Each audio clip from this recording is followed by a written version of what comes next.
Koduogo piny Kenya kani chenro mar choko osuru kokale yor simu ochakore ayanga e kaunti ma Homa Bay. Chenro ma kamano ochakore kaka yo ma sirkal manyien mar kaunti tiyo godo e bero chenro mar choko osuru. Johala ogolo paro mopogore opogore kaluwore gi chenro no kaka Ali Abich leronwa.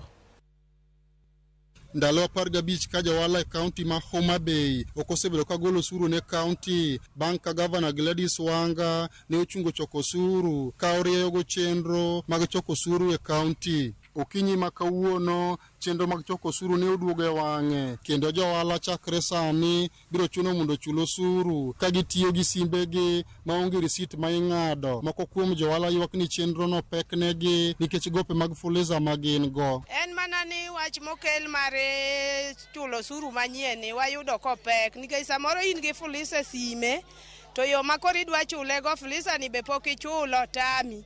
Samoro be simo tama onge go ta wuok adhi manyo ne nyithinda koro kaka bia chulo osuru tama monda loki. Koro aneno komiya pek nikech kata sana biro gi nyanja chiro ka nyanya ni okanya lolo nikech pod adwa riedo ka chulo osuru Fuliza be an ge sime. Koro ka nitie kaka jotelo unyalo loso nwago to ulosnwago mondo osuru ni wane ka kwachule mamiyo koro bedo mayot. Waseyudo pek kabisa. Gimomiyo wayudo pek eni mon loko gi Fuliza e simu. Onge ng'ama dhako ma simbe onge gi Fuliza. Koro jojuok dwani mondo wajuogi kokalo kod pay bill. Pay bill kiketo siling 50 samoro Fuliza nigi siling 1,000 kaka inyalo timo onge ma obedo matek kabisa ne wan kawuono kaluwore gi juok ma kawuono kwa yudo yot nekeche gima waloko godo eni Fuliza no ema waloko godo. Koro jatelo omanye kaka nyalo konyowa.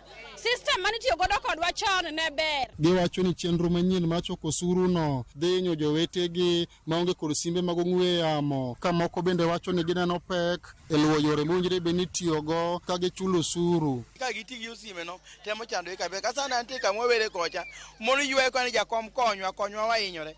Kwano kotamogi koro ginyane yo machielo minyatime ga apart from sime nikech giywag ni gin gi Fuliza kidhi chulo obi ong'adi samoro yo kod sime no be kia sa por ngara chielo kod sime biro ngachieli juogo kao time gini dhi lalo pesa mang'eny moloyo ginyane system machielo. Ka johala mamoko to pako mokalo chenro no magiwacho ni dhi konyo e tieko mibadhi e kaunti. En gima ber kabisa mabiro golo gimiluongo ni ofisadi nikech pesa moko mech wachulo mag siling 20-30 ok mi risit to ma dhi aguch sirikal moriere kendo kaunti dhi gerore moriere.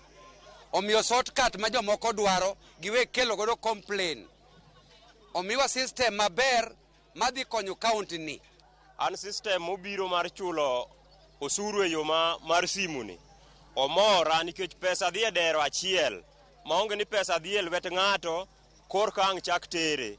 Koro an osuru mobiro e system masani ni an obedo na maber kendo yot.